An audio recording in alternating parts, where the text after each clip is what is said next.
Tonight on CBC Vancouver News. I don't know where all of us are going to go.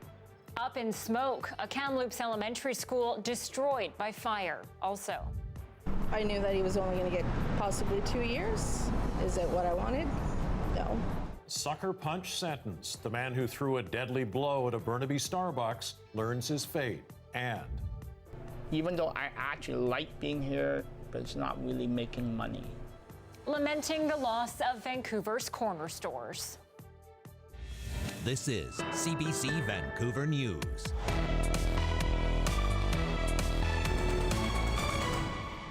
Good evening. The Starbucks sucker puncher is going to prison. The blow that Lawrence Sharp landed in 2017 ended up killing 22-year-old Michael Page Vincelli. His family says the sentence isn't fair. The CBC's Rafferty Baker with our top story.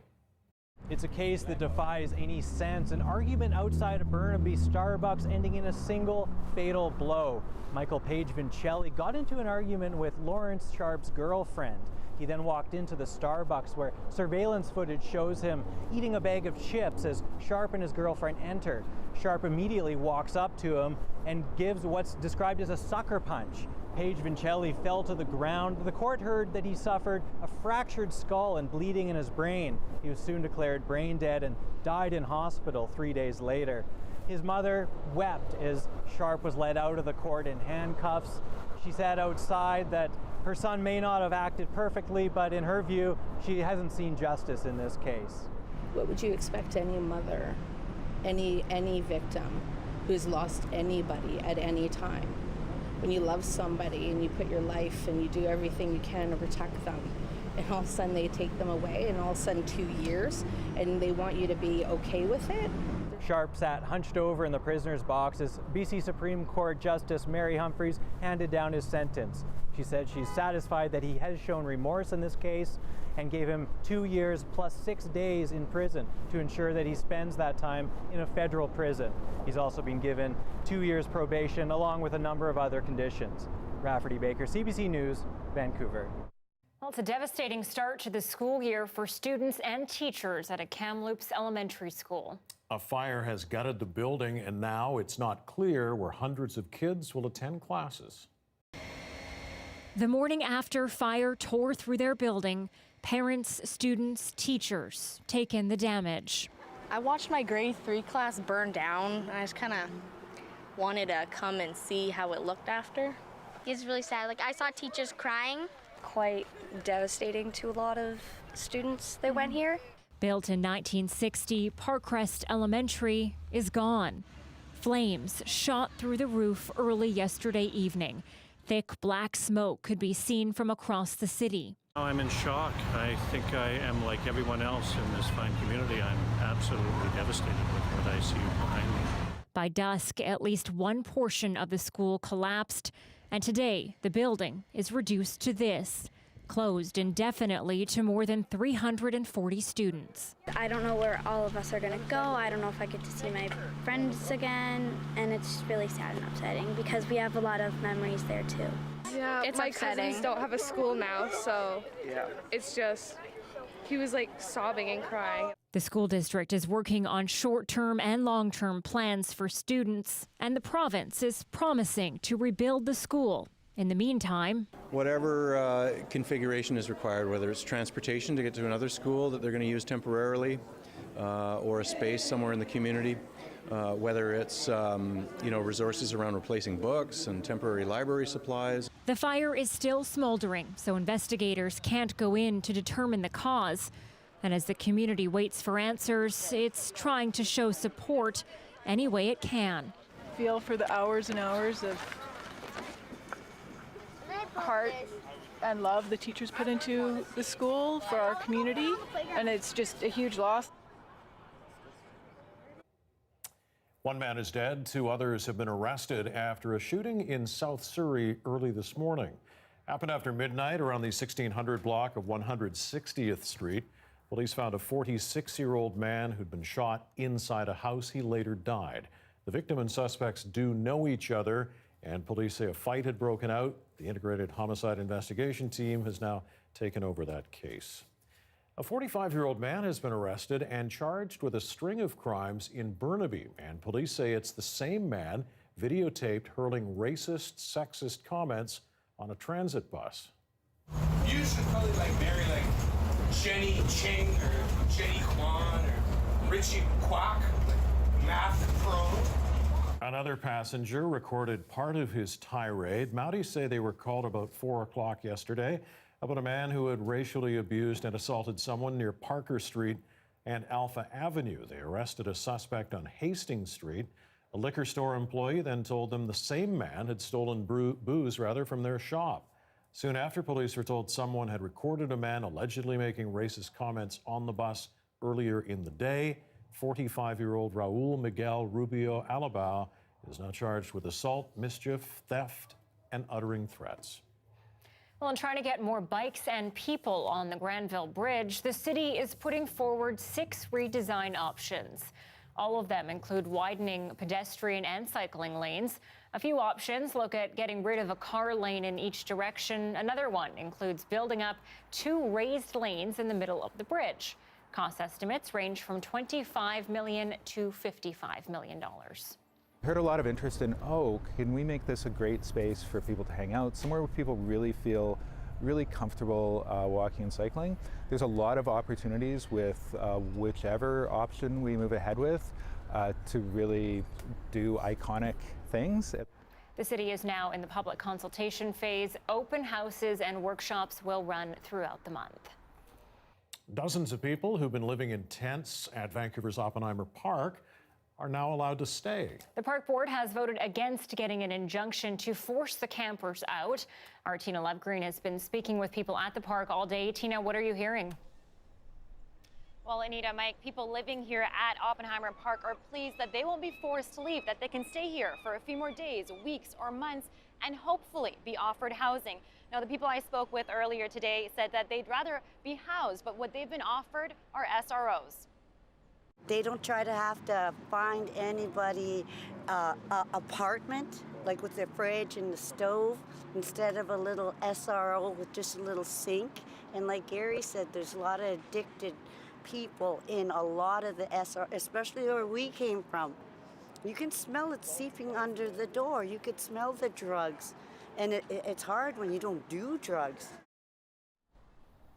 And the park board says 120 people were offered housing and they accepted it. But the problem is that there are no more housing options left, which is one of the reasons why the park board decided not to seek an injunction. Chair Stuart McKinnon said forcing people out is just going to push them out elsewhere.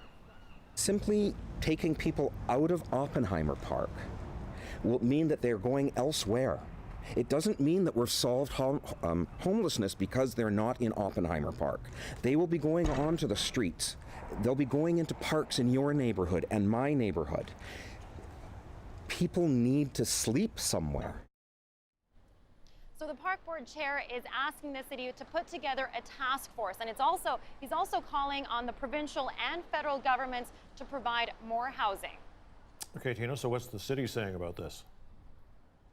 Well, we did hear from Mayor Kennedy Stewart earlier, and what he wants to do is he wants the park board to hand over jurisdiction of Oppenheimer Park to the City Hall. Now, we heard from him earlier, and he said that if the park board hands over jurisdiction, he would know exactly what to do with the encampment here, but he didn't mention exactly what his plan would be. Instead, he released this statement, and it reads in part, saying, "I again urge the park board to help us move forward by meeting before September 16th and voting on my request." Again, that request being to hand over jurisdiction of the park. Now, we also heard from Commissioner John Cooper today, who said not filing an injunction sets a dangerous precedent. The mandate of the Vancouver Park Board is to provide clean and safe parks for everybody, and I think this is a dangerous precedent.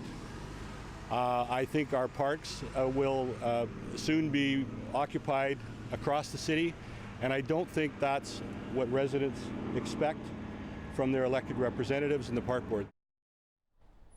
So no quick and easy solutions here. The campers I spoke with said they're willing to camp out here until they are offered housing, no matter the weather. And, you know, this is all part of a broader challenging situation here in the downtown Eastside. And so a little later in the show, I will be speaking with Vancouver Police Department Constable Steve Addison about the challenges their department is facing here. Okay, Tina, thanks. Live at Oppenheimer Park tonight. And we hope you'll join us tomorrow for a broader conversation. CBC British Columbia is hosting a free public town hall at noon in the Woodwards Courtyard. You can join Mike and me along with the early edition's Stephen Quinn for a discussion. We'll look at how the issues of overdose deaths, homelessness, and mental illness have affected the province, as well as some possible solutions. And a partnership between the city's fire department and healthcare services to reduce overdoses is getting results. This new partnership between VFRS and Vancouver Coastal Health bridges the gap between acute care and overdose reversal in the field and gives our women and men a new tool to improve a patient's outcome, their overall well-being, and that start to address the fundamental needs instead of just symptoms. Vancouver Coastal Health and Vancouver Fire teamed up a month ago. The pilot project started as an attempt to end the cycle of repeat overdoses. So far, they've connected 21 patients with outreach workers.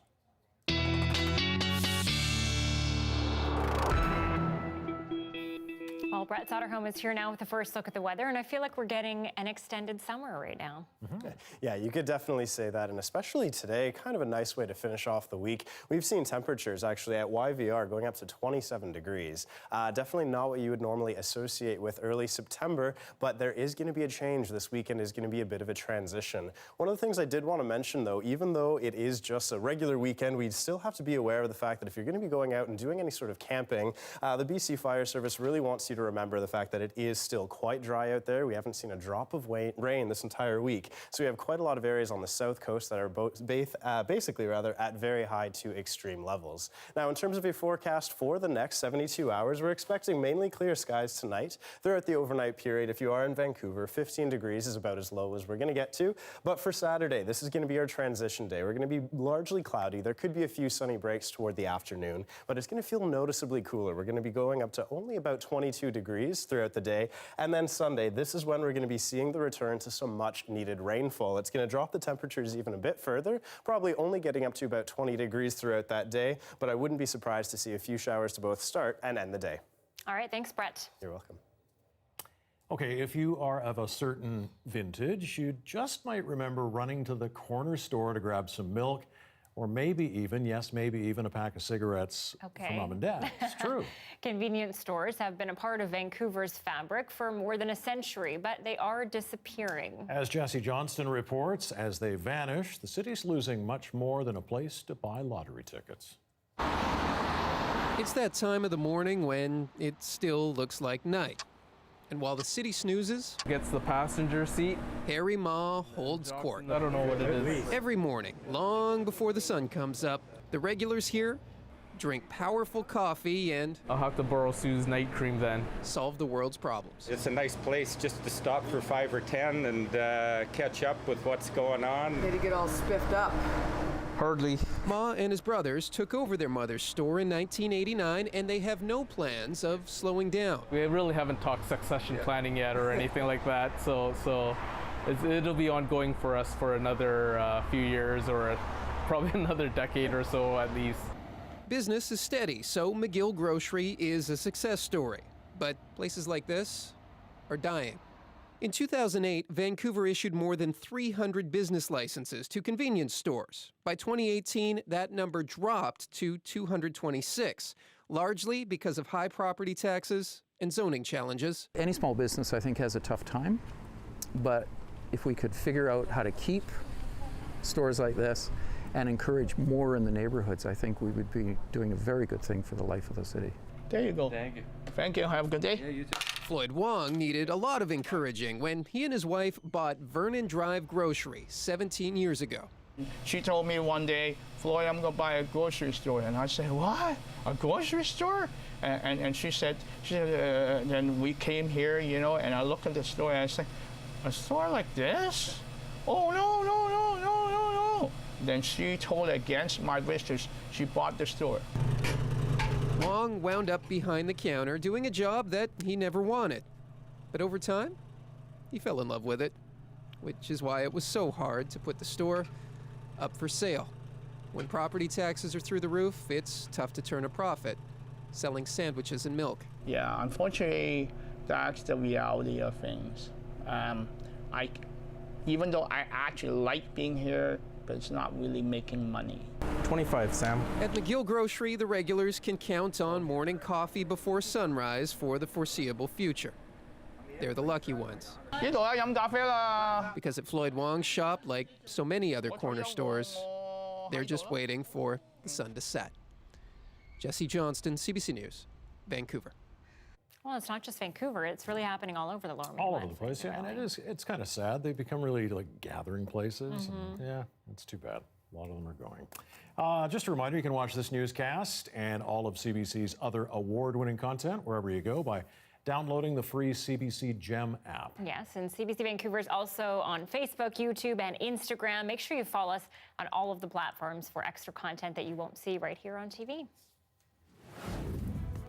Atlantic Canada bracing for Hurricane Dorian tonight. Coming up, the latest on preparations there and the rescue efforts underway in the Bahamas.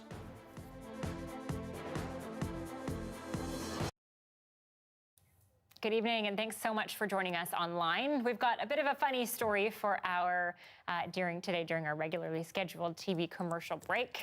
Yes, it's Friday, so you might see some partiers stumbling around the city, maybe even behaving badly. No. Passing out. Yeah. What? These wild sights are uncommon, of course, here in Vancouver. But experts say it's only natural. CBC's Robin Miller explains. Hey. You could say this little guy is drunk as a skunk. Caught on camera stumbling around Stittsville, Julie Fong's husband saw the raccoon just behind their house, and it looked like he'd had one too many. He said it was sort of stumbling along, just looking completely off, as sort of somebody who may have had a few extra libations would be walking along as. And what did your kids think? Later that day, Fong says a bylaw officer came to their door. Apparently, someone had called about the animal who, by that point, was sleeping it off. So there was a drunk raccoon under your deck? There was a drunk raccoon under our deck. No, the raccoons haven't been visiting the local bar. They've more likely been overindulging on fermented fruit, according to one Ottawa naturalist. He didn't examine the raccoons, but says there's an abundance of fruit falling from trees this year. And it's possible that some of the fruit is fermenting under the heat, and that these guys are getting a bit tipsy by eating that fermenting fruit. It was laying just over in that area. Susan Mayo also saw an alleged inebriate snoozing in her neighbor's backyard. It didn't even move when I came close to it. And then it would sort of like just kind of sit up, didn't move its back legs at all, and then flop over and literally look like it was going back to sleep. The animal stayed mostly still for hours until the homeowners called 311 and bylaw officers came to pick it up. He couldn't really move. He was dragging his legs. He was wobbling, having a hard time standing up. You could tell something was wrong with him for sure. Now the city says residents with concerns can call 311 and a vet will assess what, if any, treatment is required. Because in this case, coffee might not be the answer. Robin Miller, CBC News, Ottawa. That's what everyone looks like when they're drunk, right? A bit like Granville Street on a Saturday night, tonight. Or early Sunday morning, yeah. A lot of underage raccoon drinking. Yeah, there, those are little ones there. Too young to be into the fermented fruit, yeah. All right, stay with us. We'll be back in a few moments with what's making headlines around the world. Stay with us.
least 30 people are now confirmed dead in the Bahamas after Hurricane Dorian ripped through the island nation earlier this week. But officials warn that number could rise as hundreds are still missing and rescue workers search through widespread wreckage. We also saw a lot of traumatic injuries to the head by flying debris.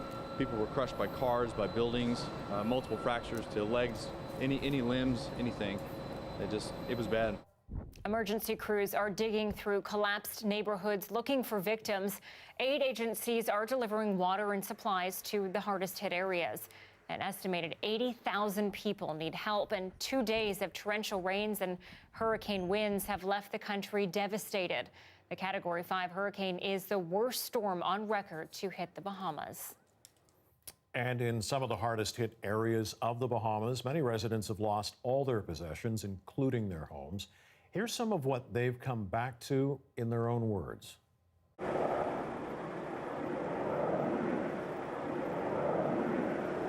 don't wish on nobody. Nobody words can't describe it. They could never categorize this. My house, and understand, I'm not here, it is flat to the ground. Like my house is gone, I lost everything. The only thing I guess what I have on now.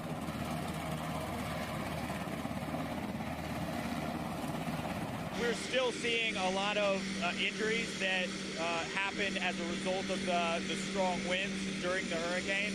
There are a lot of people that haven't made it to the hospital yet. Any kind of a disease that might be starting to happen as a result of people not having access to water and sanitation. That's not something we're observing right now, but that's something we will monitor for. We need ice. We have no power. We need generators and stuff to no power. We need generators. We get some generators for people. We just need help. A lot of help. We've been trying for 3 days now and can't get out. There's no more life here. Nothing.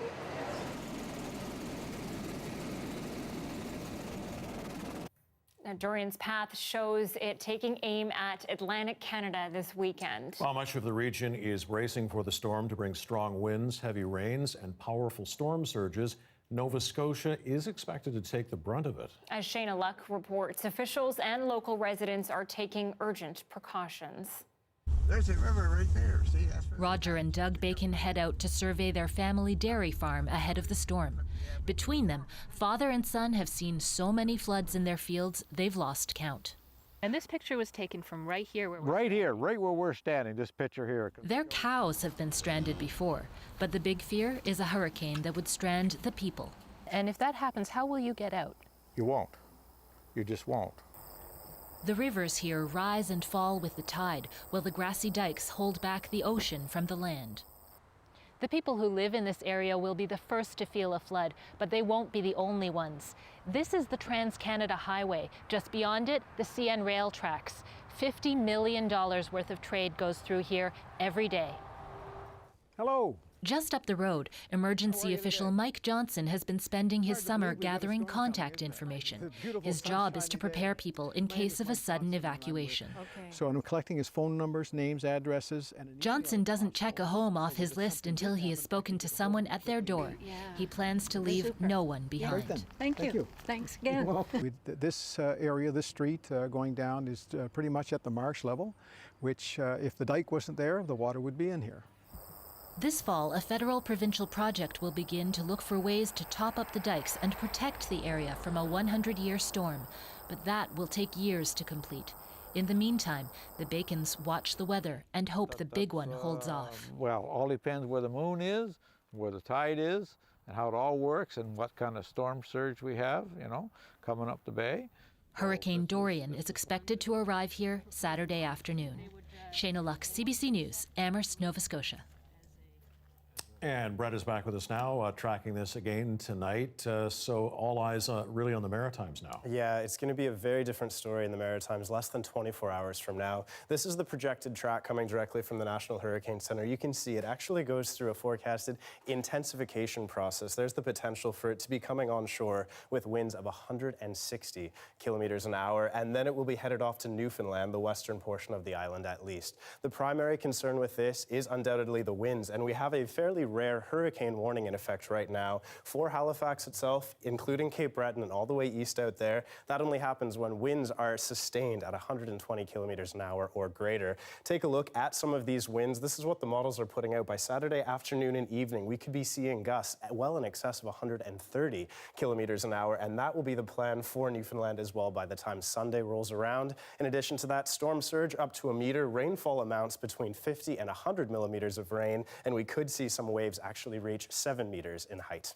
All right, we'll be watching closely. Thank you, Brett. You're welcome.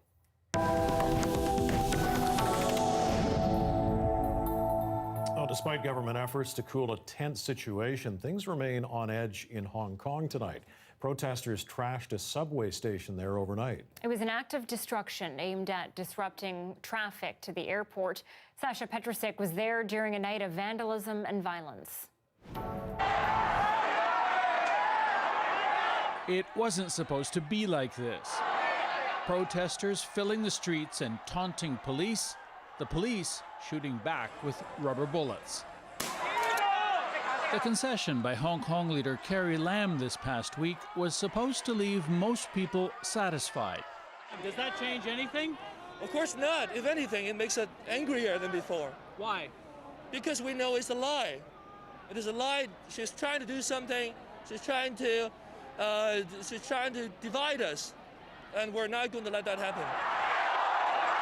Instead, tonight's crowd seemed united, further demanding that Lam call an independent inquiry into perceived police brutality, something she has refused.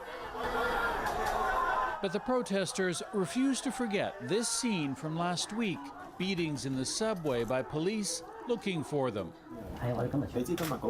This man, too afraid of police to reveal his identity, got in the way. Today, he showed a handful of reporters his bruises. He insists he was just a passenger. I was pushed to the floor and beaten with their batons, he says, called a cockroach. That anger spilled onto the streets here again tonight, met with police warning flags. So they're moving away from the police station right now. There's been a black flag, meaning tear gas is coming, and an orange flag, meaning there could be shooting. Right now, they're trying to get everybody who doesn't have gear, doesn't have equipment, out of the danger zone. Indeed, the tear gas came quickly after, as did more shots.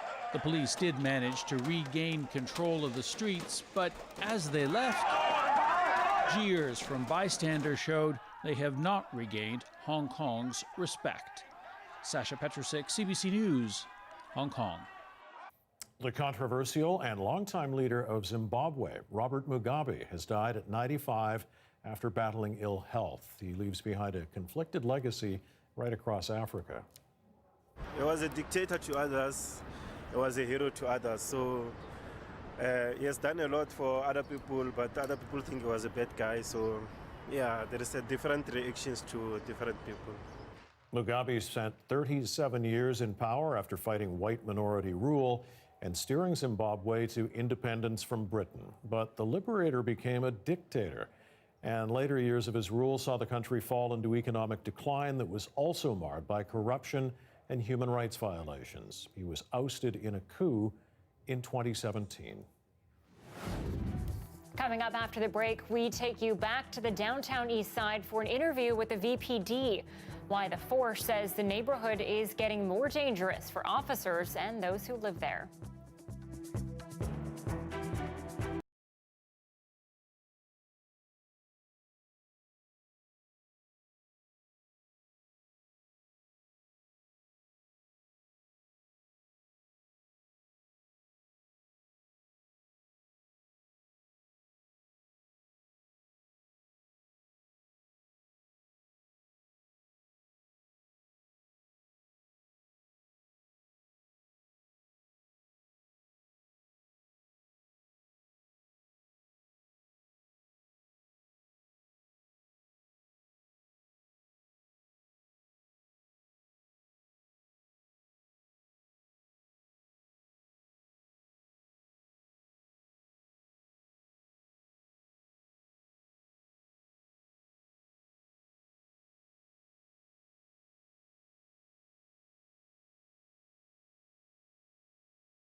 Here are some of the stories we're following tonight on CBC Vancouver News. I watched my grade 3 class burn down, and I just kind of wanted to come and see how it looked after. Fire has destroyed a school in Kamloops. It's unclear what'll happen to the 350 students at Parkcrest Elementary. My gut says it's not fair. There will never be any justice for my son. The man convicted of manslaughter in the one-punch death of 22-year-old Michael Page Vincelli at a Burnaby Starbucks has been sentenced. 42-year-old Lawrence Sharp will spend 2 years and 6 days in prison. And dozens of people have set up tents in Oppenheimer Park can now stay where they are. The Vancouver Park Board has voted not to seek an injunction to force the campers out. And that decision should ease some tensions in the area for a short while at least. But police say violent crime on the downtown east side is on the rise. And that spike goes back weeks and months before the eviction notice was ordered. Our Tina Lovegreen spoke with Constable Steve Addison about the changes. So we're here in the downtown east side, a place that is no stranger to crime, to drug use. What are your officers seeing here? So the downtown east side is a neighborhood that's always had a number of challenges. It's a challenging place for people to live in, and it's a challenging place for people to work in. I've spent a lot of time down here myself working as a police officer, and the officers that are working down here are telling me that the tension on the street is, in their words, palpable. There's been a significant increase in violent incidents in this neighborhood, both against members of the public and against our police officers. We're seeing more guns, both real and fake, being taken off the street, and a significant increase in weapons, things like bear spray, knives, hatchets, guns, both real and fake, that are being taken off of people. There's a significant change in tone down here than what has existed in the previous years down here. And what is behind this change in tone, as you said? What has changed in the downtown east side? It's hard to say. There's a combination of factors down in this neighborhood. We're dealing with addiction, both drug and alcohol. We're dealing with significant mental health issues. We're dealing with homelessness issues. We're dealing with antisocial behavior. What is the Vancouver Police Department doing to change how they respond to this, to kind of decrease the violence that they've seen towards their officers and just in general? So we have dedicated police officers who walk the beat in the downtown east side. We have 4 teams. They're called the Beat Enforcement Team, and their job is to be a visible presence and to walk around down here. They focus on suppressing violent crime, taking care of people who are vulnerable. Everything from walking around in the morning, waking people up who are sleeping in doorways, to taking people to the hospital if they're having a mental health crisis, to doing target enforcement on non-addicted predatory drug dealers down here. So our job down here, what we're focused on, is suppressing violent crime, targeting the predators in this neighborhood, and protecting the vulnerable citizens who live here. Okay, Constable Steve Addison, thank you so much for your time. Thanks. Some of those topics discussed with Tina and the VPD will be on the table at the free public town hall we are hosting tomorrow. Join CBC BC at noon at the Woodwards Courtyard. It's hosted by Mike and me, along with the early edition's Stephen Quinn. We'll look at how the issues of overdose deaths, homelessness, and mental illness have affected the province, as well as some possible solutions. 6:36 on this Friday evening, a live look at downtown Vancouver tonight. The weekend's here, and so is meteorologist Brett Soderholm. His forecast is next.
A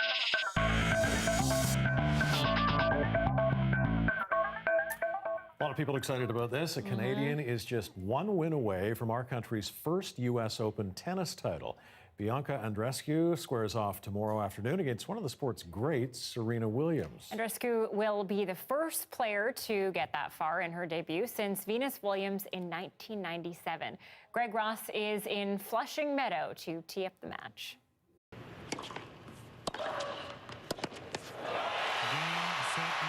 One day later, and the magnitude of her accomplishments are just starting to sink in. I think I heard you say wow about 500 times yesterday. I mean, has it sunk in yet? A little bit. It's nice to have that day in between because I can actually go to sleep, actually knowing that I'm in the finals. Like most 19-year-olds, Andreescu is very active on social media, and the fact that she's now trending has not been lost on her. Did you see the hashtag on some of those social media posts? She the North? That's the one. What do you think of it? So crazy. I mean, I honestly don't know what to say. It's just awesome. She's even gotten some shout-outs from other prominent athletes like Canadian Steve Nash and tennis legend Billie Jean King. It's really nice to have all that support because I think it gives me even more motivation to do better. Andreescu is also inspiring the next generation of young Canadian tennis players. Everyone's just so excited and we all want Bianca to win. Melody Collard is in Flushing Meadows, competing for Canada in the U.S. Open Junior Championship. I went to see her match on center court last day, and it was like really nice. She's doing awesome, and it's really like good for me to see what she's doing on the big court while I'm just like beside trying to do my best in the junior level, and I know that's what I want to do. So yeah, I'm really happy for her, and I hope she wins. They're looking up to you as somebody they want to be. That's really nice to hear. It's been my goal for a really long time to be able to be an inspiration for many. Andreescu's popularity will only grow if she can win tomorrow, but she will have her work cut out for her as she faces 23-time Grand Slam champion Serena Williams in a rematch of last month's Rogers Cup final. How do you do it? How do you stay composed?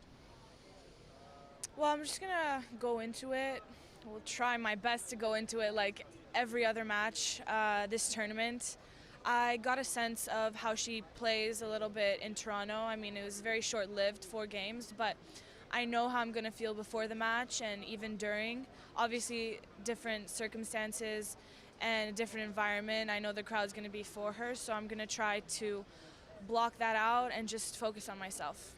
Tomorrow's final will not only be a physical test for Andreescu, it will also be a mental one. We're expecting a very pro-Serena Williams crowd here at Arthur Ashe Stadium, and as we've seen in the past at the U.S. Open, the fans can be very loud and rowdy. Greg Ross, CBC News, Flushing Meadows, New York. Exciting times. It is. She might not care about the money, but if she does win it, it's $3.8 million US. I did not know that. And if she loses, it was just over $1 million, I think? 1.9. Yeah, 1.9. Not a bad position to be in, right? That's not bad, eh? Yeah. All in all. Can't complain. No. Now, I know there are probably going to be a few of you that will attempt to complain about the forecast because there might be a little bit of rain in there, but... I don't complain anymore, but I know, it's okay. good. I'm just poking fun. We are going to need a bit of that, right? But let's take a look this morning to see what our time lapse was for today. It was a very, well, traditional start to the day. We've been fortunate enough this whole week to have really beautiful sunrises if you were up early enough for them, and really just not a cloud to be seen in the sky. And boy, is this going to be in stark contrast to what is going to be going on this upcoming weekend. If you're a big fan of clouds, I like them. They come in all shapes and sizes. They're going to be making a triumphant return to the south coast throughout the weekend. We've been under this ridge of high pressure. It's preventing a lot of rain from falling all over our province, but throughout the overnight period into tomorrow, we're going to start to see a little bit of moisture build in. That's going to translate to just some cloud cover. No real showers expected for Saturday, at least for the south coast, but it largely is going to be Sunday that I'm watching. Those clouds are going to be building, the temperatures are going to be dropping, and that's when I'd expect some showers to begin, especially at the start of the day, and there's the potential for those to continue even into the afternoon if you're going to be doing any hiking in the North Shore Mountains or things like that. Something to be mindful of. And in terms of rainfall amounts here, I mean, at this point, we'll take anything, right? It's going to be less than 5 millimeters largely across the whole region, but that is helpful because, as you saw earlier, our fire danger rating is still quite high. It is going to cause a huge drop in our temperatures. If you watch this, temperatures especially even in the Okanagan going from 30 degrees down to about 21 in Kelowna. And I do think that's a little bit cold for Vancouver, but still our temperatures are going to be only just about 20 degrees.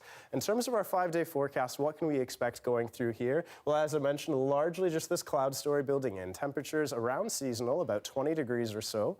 And then to go back into next week, this is where I'll be honest, there is a huge split in the way that it could work out. Some sources are indicating that we could be seeing a very wet week ahead, but I don't like that. I don't like how pessimistic it is. I do think that we're going to get at least a few breaks of sun by midweek and temperatures right where they should be for this time in September. So, nice little change up of things. It's a transition, right? And as Mike pointed out, we still have a few weeks of summer left. Yes, we do. Yes, yes. Let's not forget that. Very good. Thanks, Brett. You're welcome.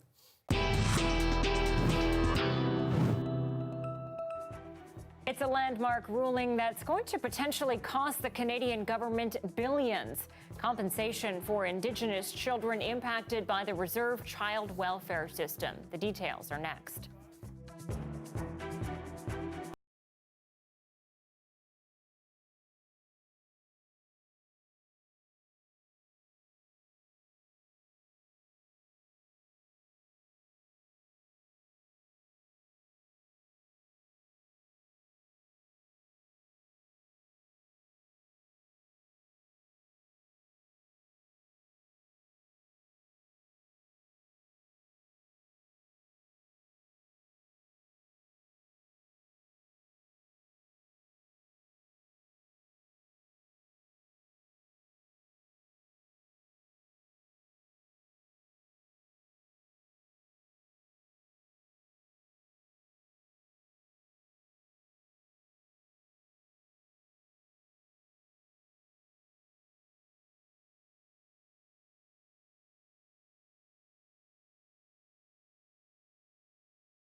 Ottawa has been ordered to pay potentially billions of dollars to thousands of First Nations children and their parents. As Bonnie Allen reports, the government is accused of willfully and recklessly discriminating against children who were taken from their homes and placed in the on-reserve child welfare system.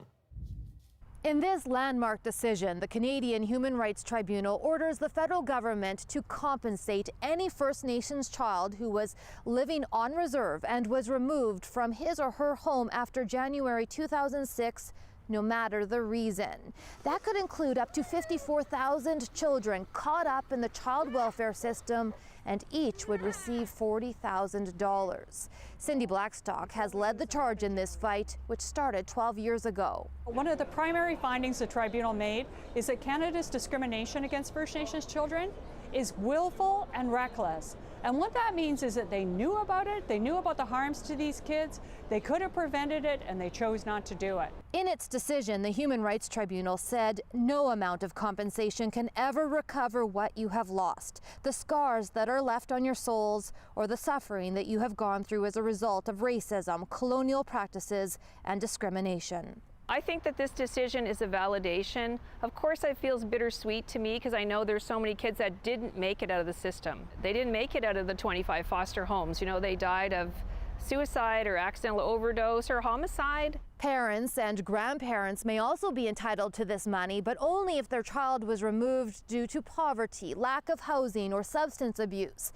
They don't get money if they sexually or physically abused the child. The tribunal also orders Ottawa to compensate First Nations children who didn't receive essential services on reserve. The Minister of Indigenous Services office says it will review this order. If the government tries to appeal in any way, shape, or form, it sends the wrong message about reconciliation. In some cases, the children in care are still toddlers. The process to distribute the money is still to be worked out. Bonnie Allen, CBC News, Regina.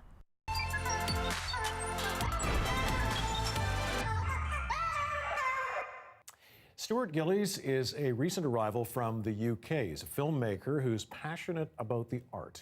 So when he arrived here in BC, he decided he was going to learn a thing or two about the province's art scene. And that's the starting point for this 5-part series he's called Art is a Story. Take a look. Oh, British Columbia, on the surface you are a beautiful place to be, hence the title, Beautiful BC. This, however, is a series about the beauty that lies beneath the surface, that lies within the very soul of British Columbia. This, my friends, is a series about art.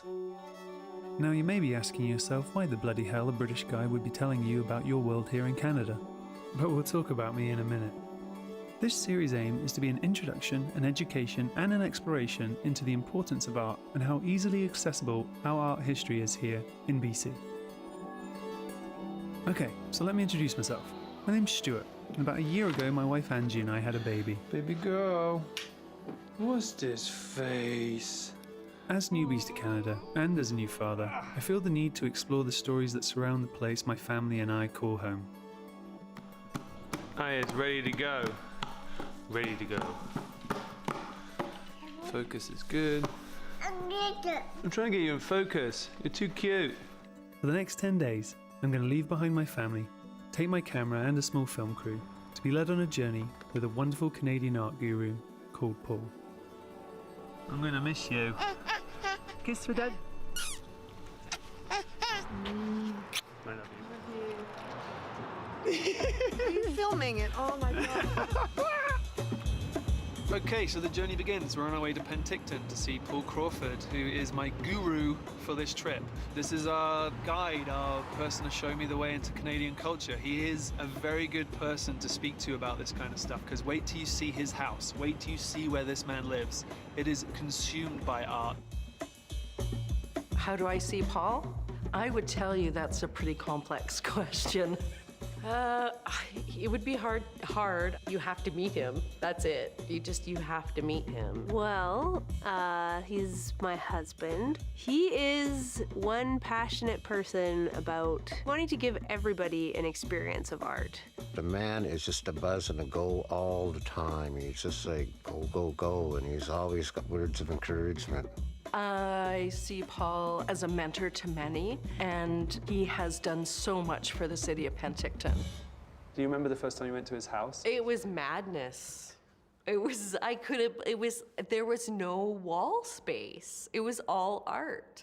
And then it was piled up too.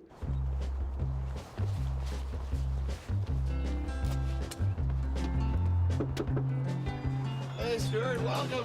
Welcome to my house. Thanks, buddy. Hey. Wow, you got a bunch more art since I was last here. A little bit. Some say not enough. Take off your coat, come on in, let's have a chat. Thanks, man.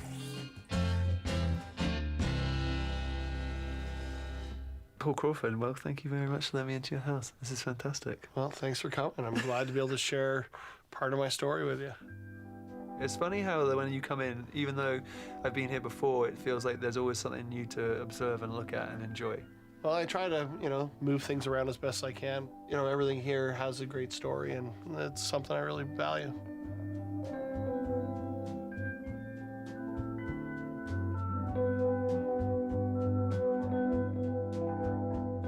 Paul, why art? Well, think about the first song that you listened to when you met your wife. What's a film that inspired you to become a filmmaker? What are the things that you look at every day that inspire you? They're works of art. Art is everywhere. Isn't that a Justin Bieber song? Could be. Should be. He's so deep, you know? It is deep. Oh, I love Canada. So what was the first piece of art that you bought? First thing I ever bought in terms of art was a photograph by Joseph Karsh. Okay. Yeah. Who's Joseph Karsh, sorry? Joseph Karsh is a renowned Canadian photographer born in Armenia, came to Canada and made himself famous in the 1940s by photographing that famous portrait of Churchill with him sitting there scowling. I was at the lowest of my lows in Victoria, and I walked into the thrift store and realizing this is what my life was coming to. You know, I'm gonna have to suck it up and, you know, live the thrift store lifestyle from here on in. And I walked in and there it was. I found this photograph by Joseph Karsh, and I wrote him a letter, and he wrote me back and sent a signed self-portrait, you know, within the month.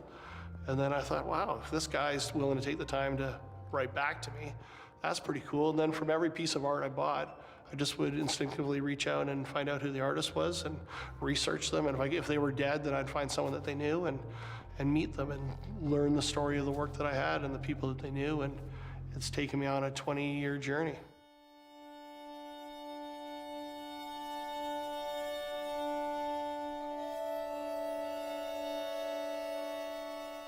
I am excited to go on this journey with you, and especially being new to Canada and having a little Canadian who now is also extremely new to Canada. Now my knowledge will keep growing of Canadian culture and history and art, which I'm really excited about sharing with her. We have an incredible artistic history. So that to me is what's really cool as a Canadian buying our art here, is that, you know, you can reach back into history and learn about our cultural history through a single object that you might find at a thrift store, but you could still connect to people that can actually tie you right back to that very foundation. Having had the chance to connect with Paul at his home in the Okanagan, we've decided to continue our journey back to the foundation of Paul's art collection, the home of Emily Carr and renowned Canadian artist Michael Morris, the capital of our province, Victoria. We'll present part 2 of Art is a Story on this show next Friday. You can watch all 5 parts anytime, anyplace on GEM. Well, plenty of star-studded buildings to choose from, but a rather informal CBC News contest named just one Vancouver's most iconic building. We'll tell you which one right after the break.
Okay, when you think of iconic buildings, Toronto, of course, has the CN Tower. Yes, Seattle has the Space Needle. But what does Vancouver have? I'm not so sure. Justin McElroy, though, has been having a little bit of fun with this one. Yes, he has. Justin is here now with Vancouver's most iconic building. What are the results of your highly scientific, highly anticipated latest bracket? Highly scientific, yes. And we went on the internet, asked people 32 different buildings across Vancouver, and what is the one that people thought was the most iconic? Well, we eliminated them bracket by bracket, round by round, and the eventual winner was Science World. The Expo Dome at the end of Falls Creek has been around for over 3 decades now, and it beat the Vancouver Public Library in the semifinals and went on to defeat the Marine Building in the finals. So there you go. As Science World said itself, you know, there may be 30,000 geocitic domes in the world, but Science World is our dome.